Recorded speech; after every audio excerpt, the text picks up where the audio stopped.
नमस्कार, Mahakal today bulletin में एक बार फिर से आपका स्वागत है। मैं हूं आपके साथ अरुण कुमार। खबर की शुरुआत सबसे पहले खास खबरों के साथ। जिला न्यायालय में भर्ती प्रक्रिया निरस्त होने से गुस्सार्थी अभ्यर्थियों ने कोठी रोड स्थित कलेक्टर आशीष सिंह के घर का घेराव कर दिया। यहां पर छात्र काफी भड़के हुए नजर आए। इसके बाद में आला अधिकारी कलेक्टर के घर पर पहुंचे और स्थिति को संभाला। कोरोना के नए वेरिएंट की तीव्रता को ध्यान में रखते हुए उज्जैन जिला न्यायालय ने बड़ा निर्णय लेते हुए आगामी आदेश तक भर्ती प्रक्रिया निरस्त कर दी है। जिला एवं सत्र न्यायाधीश द्वारा शुक्रवार को इस संबंध में आदेश भी जारी कर दिए गए थे। कोर्ट में प्यून, ड्राइवर, चौकीदार, माली, स्वीपर आदि पदों पर भर्ती प्रक्रिया की जा रही थी, जो उच्च न्यायालय जबलपुर के आदेश से निरस्त हो गई है। 8 से 16 जनवरी के बीच होने वाले साक्षात्कार के लिए भी सभी अभ्यर्थियों को SMS व ईमेल से सूचना भेजी गई है। इस आदेश के बाद शनिवार सुबह से ही भर्ती प्रक्रिया में चयनित होने आए अभ्यर्थियों ने कलेक्टर आशीष सिंह के निवास पर पहुंचकर हंगामा किया। अगर अवंतिका में न्याय नहीं मिलेगा तो कहाँ मिलेगा? अगर महाकाल की नगरी में न्याय नहीं मिलेगा तो कहाँ मिलेगा?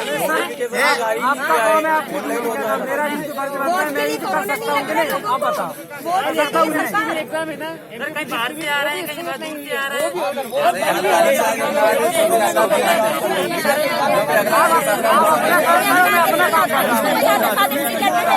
उसको कहा जाता है जो 1 महीने पहले जाना कोई आदेश नहीं कहा जाता है। निर्णय लिया गया है, ऐसा थोड़ी कोरोना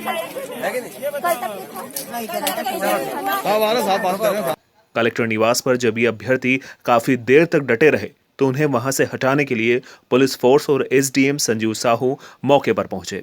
इसके बाद छात्रों को समझाइश देकर हटाया गया। हम बहुत दूर से आए एक्चुअली, कोई दिक्कत नहीं है, लेकिन आप लोग यहाँ से ऐसे दूर दूर रहे। मास्क अपना जरूरी है। नहीं तो ये अभी ओमिक्रॉन और डेल्टा दोनों साथ में है, ठीक है। ऑल द बेस्ट आप सभी को। आप लोग अपने अपने स्थान पे जाएं। मैंने बात कर ली ना, में सभी जगह एग्जाम्स हो रही है, लेकिन मेन बात यह है कि उज्जैन में ही सिर्फ कैंसिल हुआ। वेबसाइट पे भी सिर्फ उज्जैन का ही नोटिस आया कि उज्जैन का ही।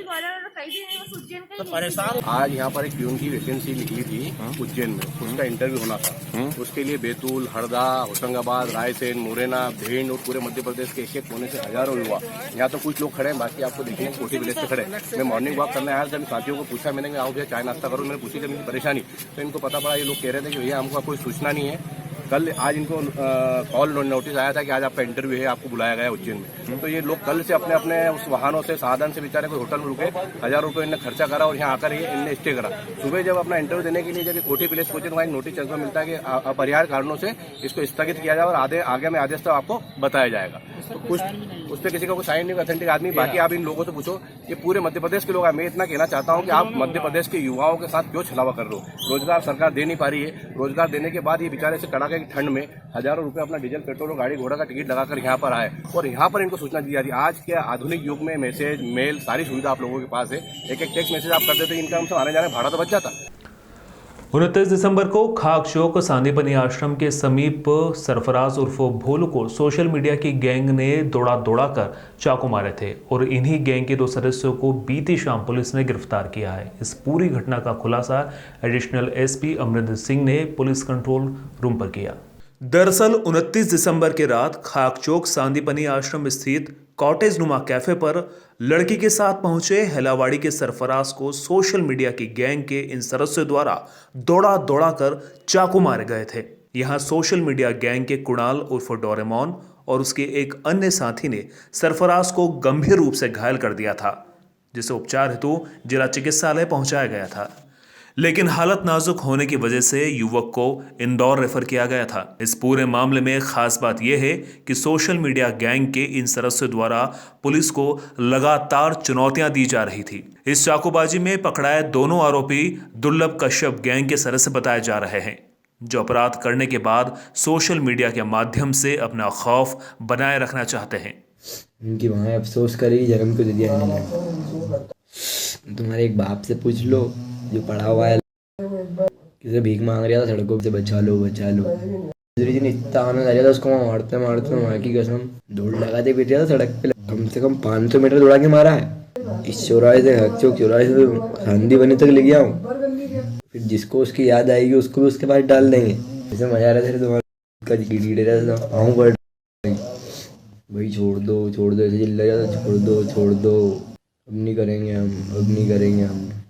और सड़क पे भीख मांग रहे थे लोग, तो जितने भी खड़े थे 300-400 लोग, नहीं तुम्हारे जितने खड़े थे उनसे पूछ लेना जाके कल बल क्या तुम्हें भरोसा नहीं हो तो तुम्हारे वाला है भाई। पहले उठाओ क्या, पहले जागो जैसे ही पड़ा वैसे ही उल्टा मैंने तो उल्टा इसके पीछे, पहले जागो पड़ा उसकी पीठ में, बढ़िया तो उठ गया था, पीठ पे पड़ा वैसे ही गिरा, फिर मैं रुक गया, मैंने आराम से उठने दो इसको पहले, फिर उठाओ फिर दिए अपन ने, फिर गिरा वो, फिर उठा फिर दिए फिर गिरा, फिर आराम से मारा भाई। मतलब 30 मिनट का स्पार्ट था पूरा बराबर।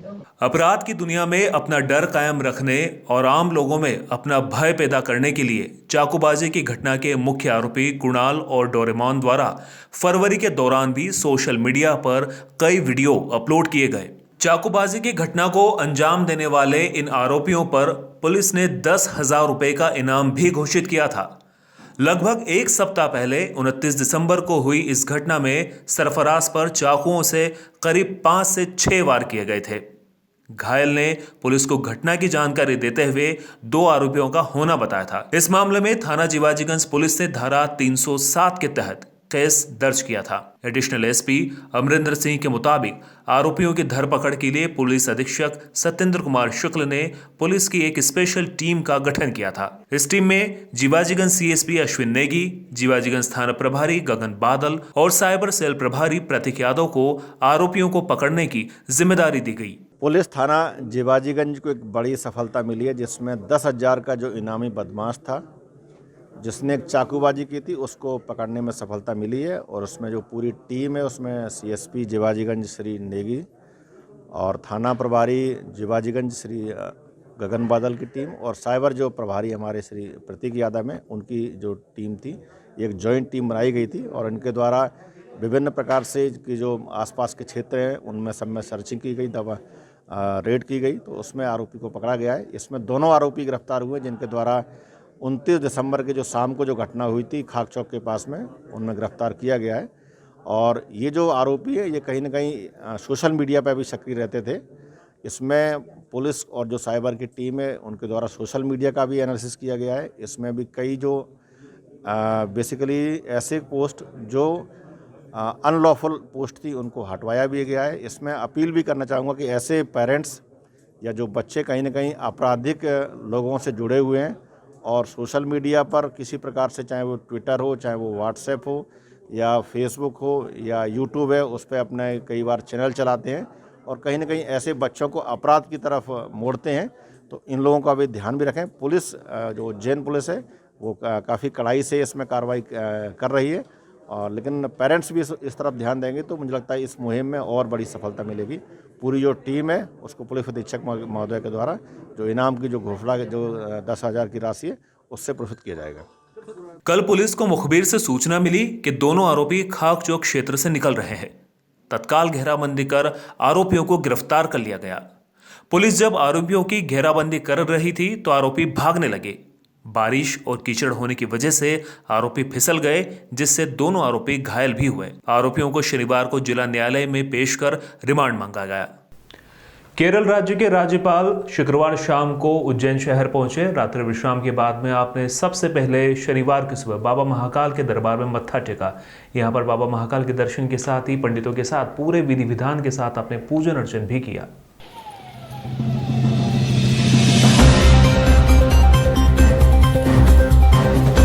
केरल राज्य के राज्यपाल आरिफ मोहम्मद खान देर रात उज्जैन पहुंचे।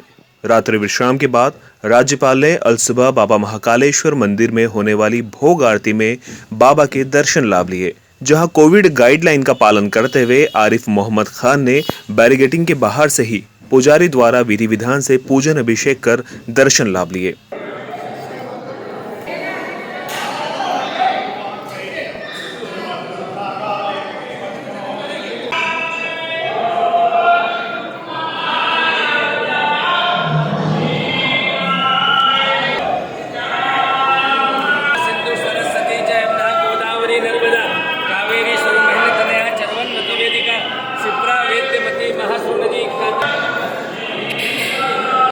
भगवान महाकाल को जल अर्पित किया। महाकाल की भक्ति में ओम नमः शिवाय जपते हुए भी आरिफ मोहम्मद खान नजर आए। करीब 40 मिनट राज्यपाल ने मंदिर में समय बिताया, जिनकी सुरक्षा व्यवस्था में जिले के आला अधिकारी मौजूद रहे, जिसके बाद राज्यपाल स्थानीय एवं निजी कार्यक्रम में शामिल होने के लिए रवाना हो गए। आपको बता दें, विश्व प्रसिद्ध ज्योतिर्लिंग बाबा महाकाल मंदिर लाखों करोड़ों श्रद्धालुओं की आस्था का खास केंद्र माना जाता है, जहां हर रोज आम जन के साथ साथ देश और विदेश के हर कोने से वीआईपी, वीवीआईपी, नेता और अभिनेता भी होते हैं और बाबा के प्रति आस्था के लिए शीश झुकाते हैं।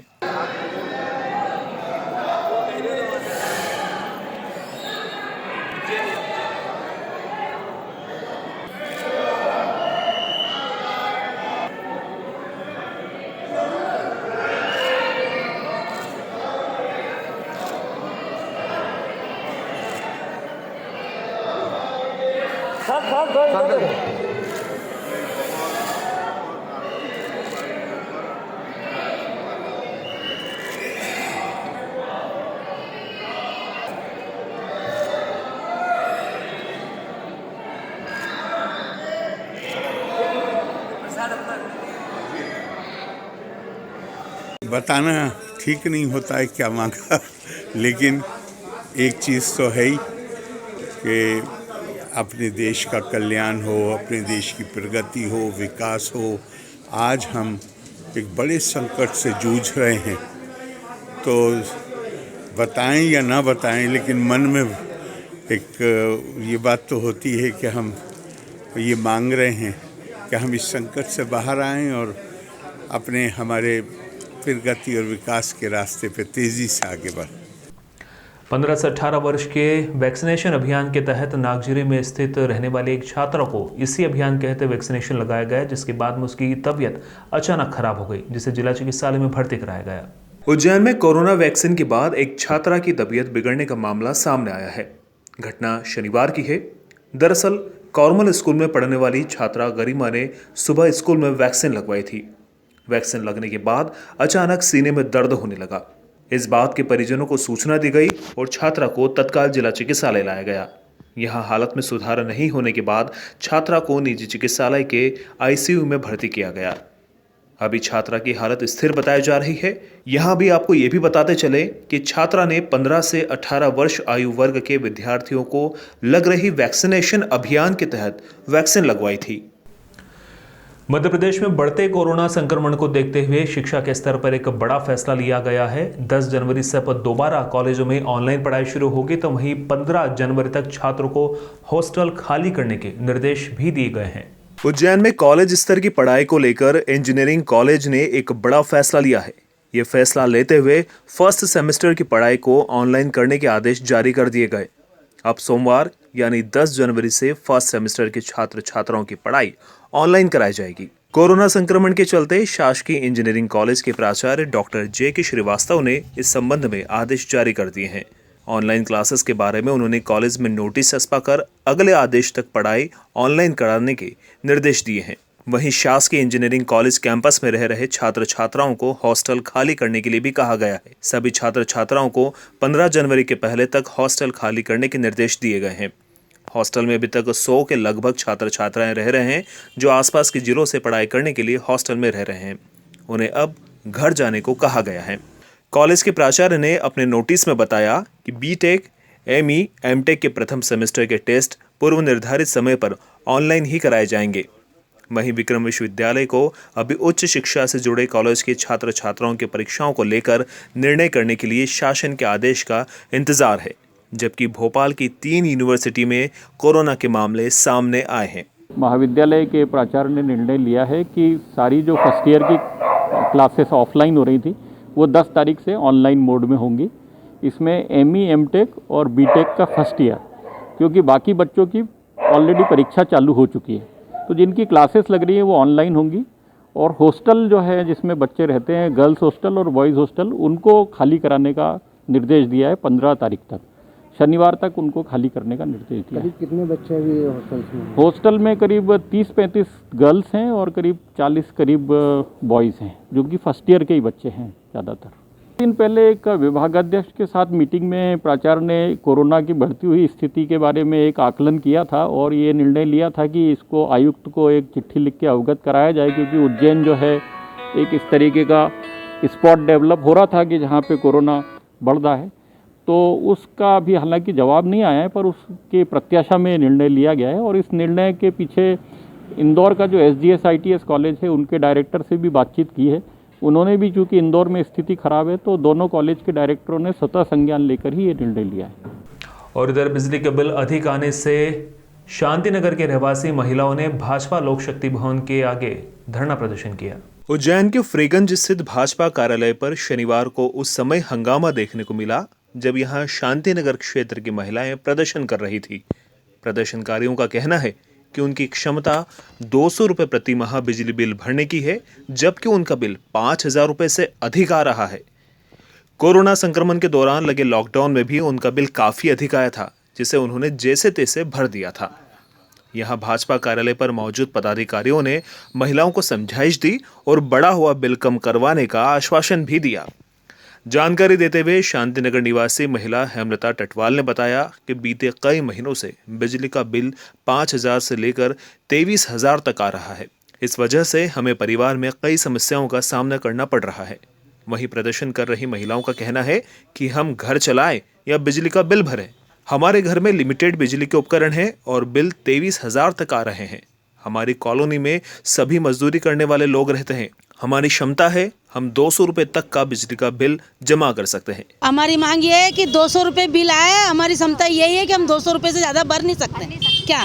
क्यों कि मजदूर इंसान है, पूरी गरीब बस्ती है, ईंट भट्टे पे काम करते हैं बेचारे मजदूर लोग। 10-10, 5-5 हजार रुपए कहाँ से भरेंगे? क्या झाड़ू बर्तन करने जाती बेचारी लेडीज कहाँ से बिल भरेंगे? अभी बेचारों ने 5-5, 10-10 हजार रुपए बिल भरा, वापिस से 5-5, 10-10 हजार रुपए बिल दे रहे। पिछले लॉकडाउन में 2700 रुपए बिल आया, जो भी भरा सर। जब भी 5,000 रुपए इस महीने का बिल भरे, कहाँ से देंगे सर? हम भट्टे पे काम करते हैं और मजदूरी करते हैं सर। इन दिनों सिख समाज द्वारा शहर में प्रकाश पर्व मनाया जा रहा है। प्रकाश पर्व की इसी कड़ी में शुक्रवार को प्रभात फेरी निकाली गई, तो वहीं शनिवार को नगर कीर्तन निकाला गया, जो शहर के प्रमुख मार्गों से होता हुआ निकला। उज्जैन में इन दिनों सिख समाज द्वारा प्रकाश पर्व बड़ी धूमधाम से मनाया जा रहा है। प्रकाश पर्व विगत कई दिनों से मनाया जा रहा है।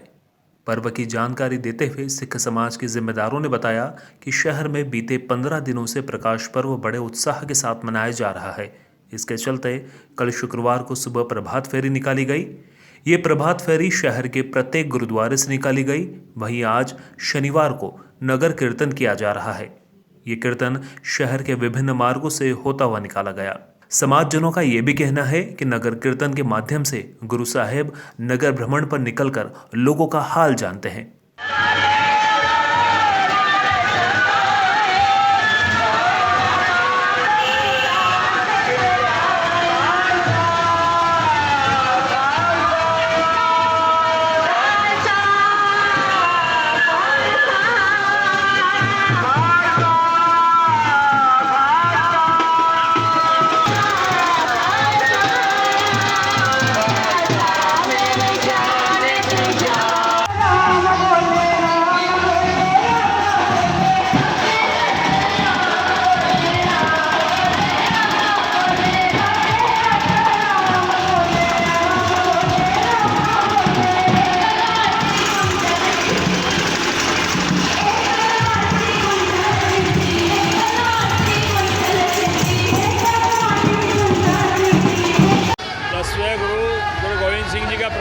कल 9 तारीख को पूरे देश में मनाया जा रहा है। उस तारतम्य में ही आज हम यहाँ नगर कीर्तन निकाला जा रहा है और सारे हमारे सिख समाज के बंधु एवं बहनें माताएं सभी आज उपस्थित होकर आज हर्षोल्लास के साथ यहाँ पर नगर कीर्तन निकाल रहे हैं, कीर्तन करते हुए चल रहे हैं। और विगत 15 दिन से प्रभात फेरियाँ भी नगर में निकाली जा रही है, जो हर परिवारों में जा जाकर वहाँ पर सत्संग करके कीर्तन करके हमारे गुरु का पर्व हम मना रहे हैं।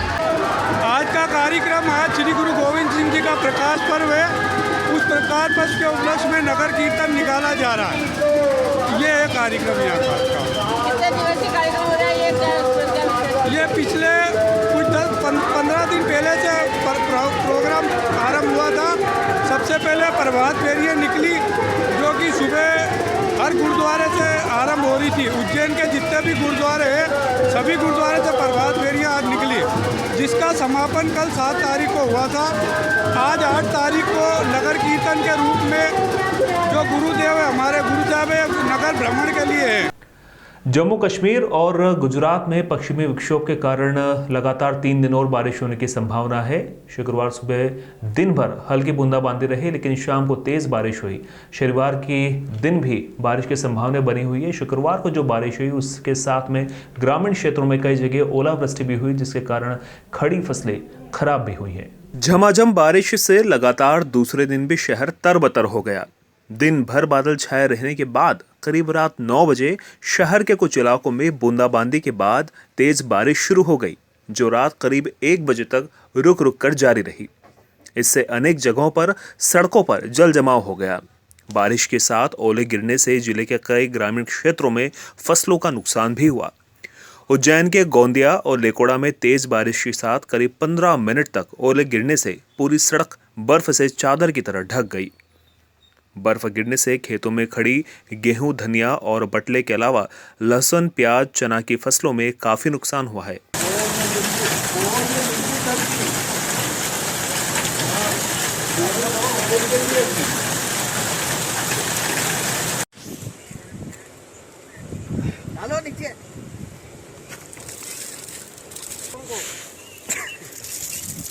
ये गेहूं के ऊपर ओला। उज्जैन के साथ ही रतलाम, नीमच और धार जिले में तेज बारिश के साथ ओलावृष्टि रिकॉर्ड की गई है, जिससे खेतों में खड़ी फसल को भारी नुकसान होने की सूचनाएं आ रही है। मौसम विभाग के वैज्ञानिकों के अनुसार अरब सागर के साथ बंगाल की खाड़ी में जो नमी आ रही है उससे अभी 2-3 दिन और बारिश होने की संभावना है। इसके बाद बादल छटेंगे और तापमान में तेजी से गिरावट आएगा। मौसम वैज्ञानिकों के अनुसार शनिवार को 1.25 इंच तक बारिश होने की संभावना है। 11 जनवरी तक मौसम का मिजाज कुछ इसी तरह बने रहने के आसार है। हमारे गोंदिया, उज्जैन जिले के गोंदिया गांव में आज भारी ओलावृष्टि हुई, जिससे फसलों को भारी नुकसान, करीब 15 मिनट तक ओला गिरते रहे। गोंदिया को जम्मू कश्मीर बना दिया। आज पूरा मतलब आधे फीट ओलावृष्टि ने पूरा गांव सफेद देख कर दिया। दक्षिण पश्चिम राजस्थान और उससे लगे पाकिस्तान पर एक प्रेरित चक्रवात बना हुआ है। इसके अतिरिक्त मध्य प्रदेश से लेकर पंजाब, हरियाणा तक जेट स्ट्रीम बनी हुई है। इसके चलते बंगाल की खाड़ी एवं अरब सागर से लगातार नमी आ रही है। इसी से बारिश के साथ ओले भी गिर रहे हैं। ओलावृष्टि के कारण गोंदिया, ब्रजराज खेड़ी, गंगेड़ी, कड़छली, बाड़कुम्मेद, टकवासा, लेकोड़ा, दुधरसी, मालीखेड़ी, जकोटी, बेड़ावन, लसूड़िया में 30 मिनट तक बारिश के साथ जमकर ओले बरसे। आलू खराब हो गए साहब, गेहूँ खराब हो गए, सब आड़ा पड़ गए गेहूँ तो, और तुअर भी, लाल तुअर भी खराब हो गई मेरी। और अब पिछले साल भी हमारा मुआवजा नहीं मिला और अब के भी मिले तो मिले, नहीं मिले साहब। हम तो गरीब लोग मारे जा रहे हैं। आलू, लहसुन, प्याज, गेहूँ आड़े ये पड़ गए, चने वो भी खराब हो गए, और गार बहुत गिरी मतलब रात में। अच्छा, कितनी देर बारिश हुई? करीबन 1 घंटा भर चली। अच्छा, और क्या नुकसान हुआ उसमें? नुकसान हुआ, गेहूँ का भी नुकसान, हाँ, आलू का भी, ज़्यादा तक भरा गए तो बच्चे चने गेहूँ आड़े पड़ गए, और प्याज लहसुन ने भी मतलब वो तोड़ दिए सब। अच्छा। ग्राम काठबुड़दा में सभी किसानों की फसलें नष्ट हो चुकी है। रात में हवा, आंधी और भयंकर बारिश होने से किसान भाइयों की फसलों का बहुत ही खतरनाक नुकसान हो चुका है। वो ग्राम काठबुड़दा में सबसे अधिक नुकसान हुआ है। आप देख रहे हो, ये वीडियो में आप देख सकते हो कि इसमें किस प्रकार का नुकसान हुआ है। उज्जैन के महाकाल मंदिर में राजाधिराज बाबा महाकाल को रोज की तरह यहां पर भस्म आरती की गई। सबसे पहले विनयगिरी महाराज ने जलाभिषेक किया, उसके बाद में बाबा को भस्म अर्पण की। धार्मिक नगरी उज्जैनी में विश्व प्रसिद्ध बाबा महाकाल के दरबार में प्रतिदिन होने वाली बाबा महाकाल की भस्म आरती सुबह 4 बजे की गई। महाकाल के गर्भगृह में आज तड़के बाबा महाकाल की भस्म आरती की गई। यहाँ बाबा महाकाल का आकर्षक श्रृंगार, नैनाभिराम श्रृंगार किया गया। श्रृंगार के पश्चात बड़े हर्षोल्लास के साथ बाबा महाकाल की भस्म आरती की गई। ऐसी मान्यता है कि बाबा महाकाल की एक झलक पाने से हर व्यक्ति विशेष हो जाता है। भस्म आरती में श्रद्धालुओं के प्रवेश पर पूरी तरह प्रतिबंध होने से यहाँ भस्म आरती बगैर श्रद्धालुओं की हुई। नित्य प्रतिदिन होने वाली भस्म आरती में बाबा महाकाल का पंचामृत अभिषेक हुआ। दूध, दही, घी, शक्कर, शहद से बाबा को नहलाया गया। उसके बाद चंदन का लेपन कर सुगंधित द्रव्य चढ़ाए गए और बाबा को भांग और सूखे मेवे से श्रृंगारित किया गया। इस बीच पंडितों द्वारा मंत्रोच्चारण किए गए। फिर बाबा को श्वेत वस्त्र उड़ाकर भस्म रमाई गई।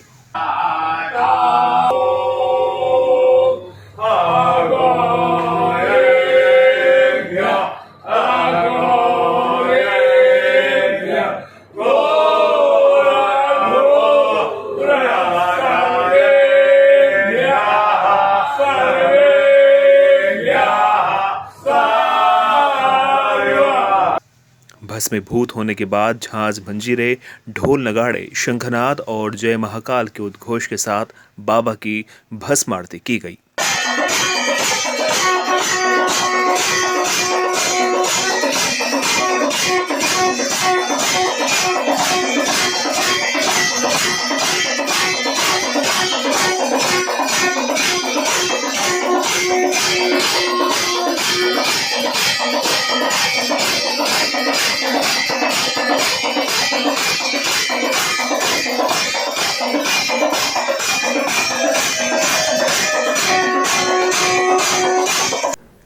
कैसा होगा आपका दिन और क्या कहती हैं आपकी राशियां? ग्रह नक्षत्र की चाल कैसी होगी? आइए जानते हैं हमारे ज्योतिर्विद पंडित अजय व्यास के द्वारा। सर्वे भवन्तु सुखिना, सर्वे भवन्तु निरामया। आइए जानते हैं 9 जनवरी 2022 वार रविवार का पंचांग। संवत 2078, आनंद नाम संवत्सरे, मास पौष मास, पक्ष शुक्ल पक्ष, तिथि सप्तमी, वार रविवार, दिशाशूल पश्चिम की दिशा में यात्रा नहीं करना चाहिए। प्रस्थान करने हेतु गुड़ या घी खाकर सेवन करना चाहिए। चंद्रमा मीन राशि में रहेगा।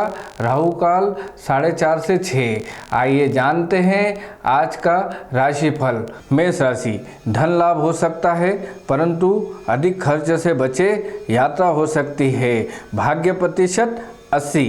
वृषभ राशि, आय में वृद्धि हो सकती है, रुके कार्य पूरे हो सकते हैं। भाग्य प्रतिशत 60। मिथुन राशि, पिता का सहयोग प्राप्त होगा। राजकीय क्षेत्र में जुड़े जातकों का मान सम्मान बढ़ेगा। भाग्य प्रतिशत 70। कर्क राशि, धन लाभ हो सकता है, देव दर्शन का लाभ मिलेगा। भाग्य प्रतिशत 60। सिंह राशि, मानसिक तनाव हो सकते हैं, स्वास्थ्य का ध्यान दें। नदी तालाब से दूर रहें। भाग्य प्रतिशत 50। कन्या राशि, दाम्पत्य जीवन में सुख बना रहेगा, शत्रु से बचे। भाग्य प्रतिशत 60। तुला राशि, शत्रु कार्यों में बाधा डाल सकते हैं, स्वास्थ्य में कमजोरी रह सकती है। भाग्य प्रतिशत 50। वृश्चिक राशि, संतान का साथ, रुके कार्य पूरे होंगे। भाग्य प्रतिशत 60। धनु राशि, जमीन या वाहन संबंधी कार्य पूरे होंगे। माता के स्वास्थ्य का ध्यान दें। 80% भाग्य। मकर राशि, भाई का साथ रहेगा, पराक्रम में वृद्धि होगी। भाग्य प्रतिशत 70। कुंभ राशि, धन आगमन होगा, परिवार का साथ रहेगा। भाग्य प्रतिशत 60। वाणी पर नियंत्रण रखें। मीन राशि, सुख समृद्धि बनी रहेगी, यात्रा हो सकती है। भाग्य प्रतिशत 70। नमस्कार। महाकाल बुलेटिन के संक में फिलहाल इतना ही। आप चलते रहिए महाकाल टुडे के साथ।